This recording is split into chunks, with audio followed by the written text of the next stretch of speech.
বুদ্ধি করে চায়ের সঙ্গে আর ডালের সাথে ভাজা দুটোই কিন্তু একেবারে করে নিলাম। ঘরে যে সবজি ছিল সেটা দিয়ে আজকে স্ন্যাক্স রেসিপি তোমাদের সাথে শেয়ার করছি।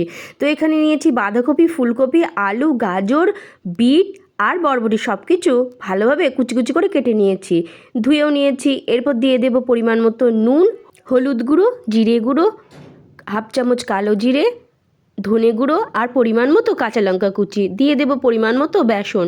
তো সব কিছু সামান্য জল দিয়ে খুব ভালোভাবে মেখে নেব। বাই দ্য ওয়ে, আমি ঝুমা, দত্ত ক্রিয়েশন হাউসে তোমাদেরকে অনেক অনেক স্বাগত। তো এর থেকে আমি এইভাবে গোল গোল বলের আকারে করে নিলাম। তারপর একটু চ্যাপটা করে গরম তেলে কিন্তু খুব কম আঁচে উল্টে পাল্টে লাল লাল করে ভেজে নিলেই রেডি হয়ে যাবে গরম গরম ভেজ পকোড়া। তো তোমাদেরকে একটা ভেঙে দেখাচ্ছি ভেতরটা কীরকম হয়েছে। তো তোমরা দেখতেই পাচ্ছ সবজিটা কিন্তু খুব ভালোভাবে সিদ্ধ হয়ে গেছে। তোমরাও বাড়িতে এইভাবে একবার ট্রাই করতে পারো।